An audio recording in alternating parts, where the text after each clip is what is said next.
headed out right now for a 6-mile run. Man, I've been having problems with this camera. I have some serious issues. My whole mountain run that I filmed the other day had an SD card error, which has been happening a lot with the GoPro.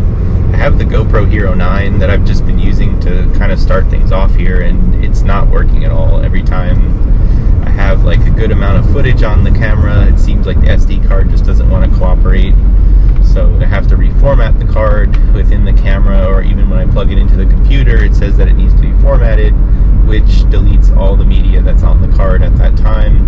So I don't have anything from the actual mountain run that I did the other day, but I have my Strava page and also this app called Relive, or something, I guess it's Relive, where you can kind of see a GPS like 3D image of the trail or mountain or wherever you're running.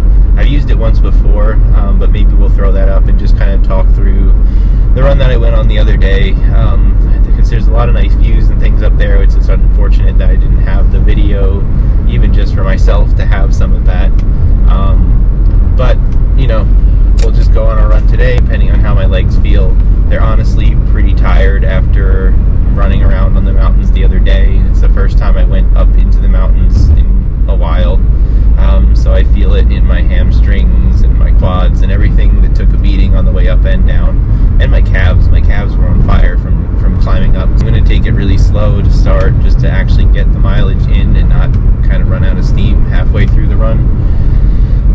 But I wish I could get the footage back, but we'll keep going. And for now, we'll just see if this GoPro even can be used for the future, because the card keeps failing on me. It's working now, obviously, if you're seeing this. I've seen online that this is an issue that other people experience as well, especially if they're changing to different modes or using certain modes on the camera, and that's no good. You know, the last thing you want to have is, after a whole day on the mountain you're recording, to have the film completely lost. So definitely is frustrating, but yeah, we'll see what we can do. It's the only camera I really have. It's just obviously I can use my phone, but I do like using the GoPro when it works properly. It's just not saving the footage, or it saves it and the camera or the card fails, and that's been an issue. So we'll see how that goes from here.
Back inside after the 7-mile run.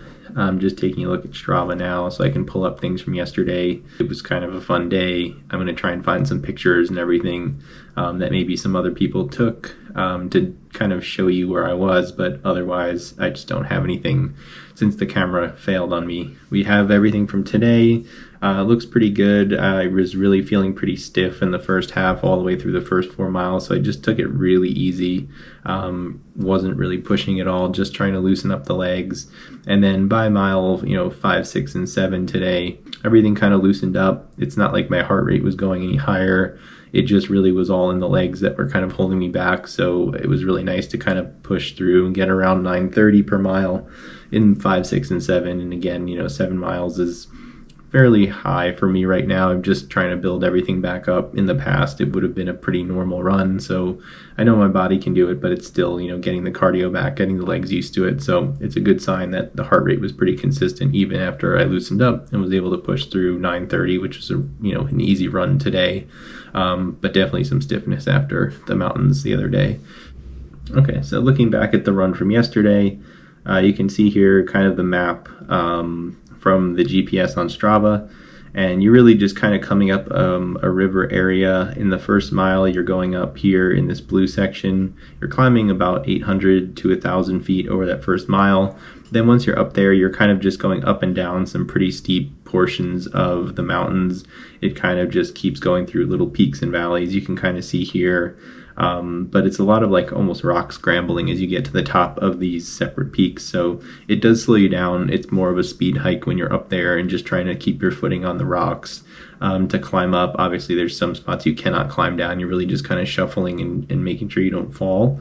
So overall, it kind of gave me this great adjusted pace of around 2:12, I think, or somewhere between 12 minutes per mile, 12:30 per mile. Which is fine. It's the first time I was going back up there, so it was definitely tiring on the legs to be climbing and pushing like that, and also to come back down. I couldn't go too fast because you're getting used to moving your feet again and finding out where to place them. But overall, it was really nice. You can kind of see her on Google Maps. This whole ridge along here, there's some really nice views, and these are the peaks, which I wish I had my footage from yesterday, looking out over some of these lakes, over the reservoir. But the nice thing is you can see here, I did take a picture from this beacon fire tower, so I'll throw that up on the screen. And then also just as you're kind of coming down the mountain halfway down this way, you can see where the fire tower is in the distance, so that's where you're coming down on your way on your descent. And then you look over here and you can see that Beacon Newburgh Bridge that we've run on before, the main street in Beacon. So everything down here is just pretty much Beacon's main street area. So it's really nice. Again, wish I could have had everything on the camera. So the peak of the mountain up there, that the fire tower, is about 16 to 1700 feet. So you get up just about to that on the first peak. You climb up about 1600 feet in the first descent, and then you're going down probably 200, 300, 400 feet at some points, and then back up 200, 300, 400 feet to another peak, down again, down, up, until the fire tower, where you really get that full, like almost 1700 feet. So it's a lot of climbing, especially for me who's just been running more flat. It's hilly around here, but it's not like that when you're on the road. So definitely was fun. Had a lot of just experience from the past kind of kicking in as far as muscle memory and trying to be able to come down without falling. So it was a good workout. The legs are coming around now that I ran today. Everything loosened up a little bit, so it was worth it. It was fun. We'll get out there and do it again. And for now, that's all I really have to be able to share what I ran yesterday.